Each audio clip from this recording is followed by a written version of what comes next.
With Team of the Season just around the corner, if you guys need FIFA 23 coins, make sure you check out MMOXP.com. Their link is down in the description. They're fast, cheap and reliable, and if you use my code Rema, you can get yourself a nice 5% discount. So what's up guys, my name's Ash and welcome back to a brand new video. In today's video guys, I've got some custom tactics and player instructions for what I believe to be one of the most consistent formations in FIFA 23. I think it's very good in attack and defense. I think it's one of the most balanced formations. It's one that you could use while you're winning a game and need to see one out, or you could use it if you need to score a goal. It's just one of those formations which is really good in a lot of scenarios, which is why I've used it for many years. But just before we get into today's video guys, I'd very much appreciate it if you could drop it a thumbs up, as that does really help me out with the YouTube search algorithm. Also subscribe to the channel if you are new so you never miss out on any videos like this one, and don't forget to turn on those notifications so you are notified when a video is posted.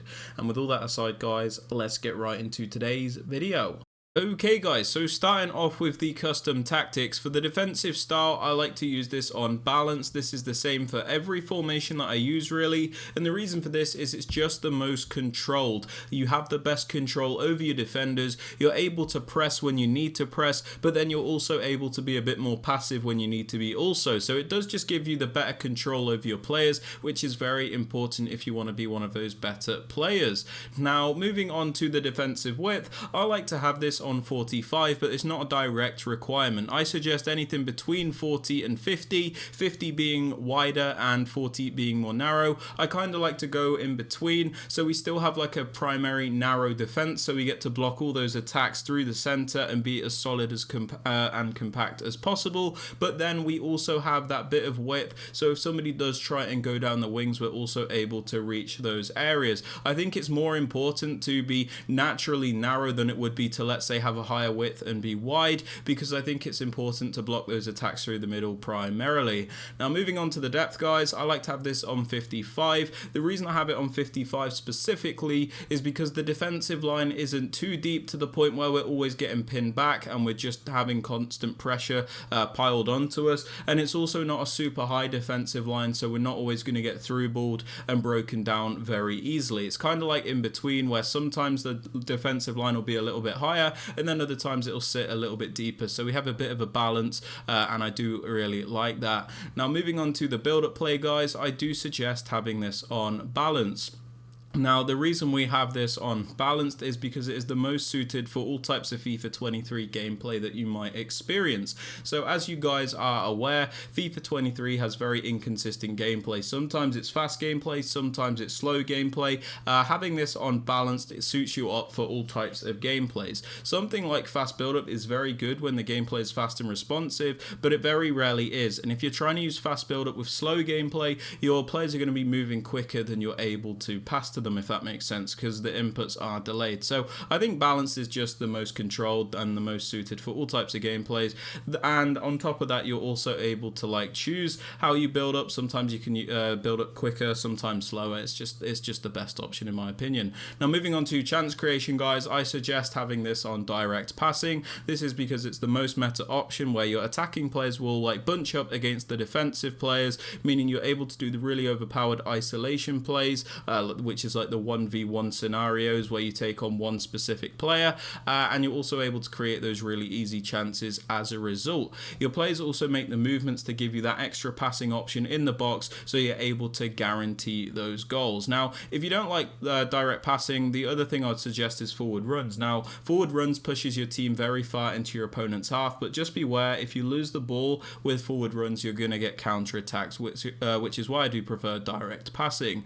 Now moving on to the attacking width, I have this on 49, which is just one below 50. Now 50 is like bang in the middle, so it's neither, you know, wide or narrow, but I like to have this on 49, so it's just technically a bit more narrow, if that makes sense. It's kind of just like a psychological thing, but the reason we do this is because the 4-2-3-1 is technically a narrow formation, so we don't want to play it super wide, otherwise we'd just use the wide variation of the formation.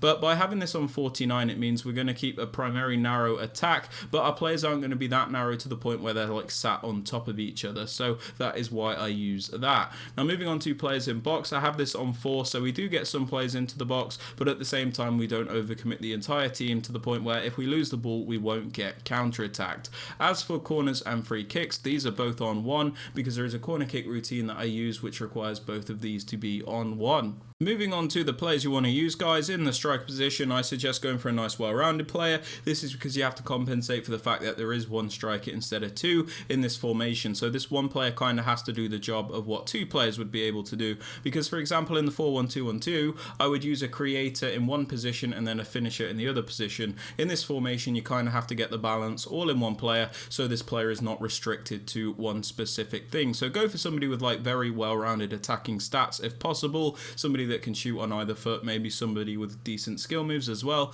It's just a suggestion. You guys don't have to do that if you don't want to. Moving on to the wide cams, the left cam and the right cam, I suggest good winger style players. These are players with good pace, good dribbling, good skill moves, good crossing ability, good shooting ability, just really good attacking ability. It's important that these are good winger style players because if you use somebody that is too clunky or somebody that is not very creative, you're going to struggle to actually create anything in this formation, because if you're using clunky players out wide, you're going to find it difficult to actually break through the defense, in my opinion. So good winger style players in these 2 positions. Now in the central cam position, you're going to want to use like a good technical player. This is somebody that has got like decent agility, a decent pace burst, somebody that can shoot, pass, basically an all-round good creative player, because this is like your main playmaker in the team. They kind of dictate everything that happens in the attack, so it's important that you do use a competent cam. You're not going to want to use somebody that is super clunky and won't be able to do anything. Now moving on to the 2 CDMs, I like to go for a balance between the 2.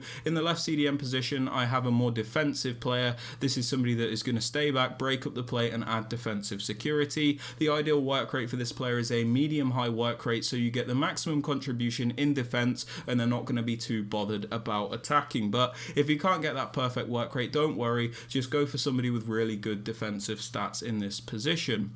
Now, moving on to the right CDM, I suggest using a more box-to-box style player. This is somebody that is going to attack and defend in the team, so it adds a nice balance between the 2 CDMs. So you got 1 defensive player and then 1 more free player, so it just works quite well. You're going to want somebody with a high work rate if you can get it, so you get the maximum contribution in attack and defense. But if you can't get that work rate again, just go for somebody with nice, well-rounded stats, so they can do a bit of everything. Moving on to the 2 fullbacks, I like to go for a balance between the 2. In the left back position, I have a more attacking minded fullback. This is somebody that is actually going to contribute to the attack for us.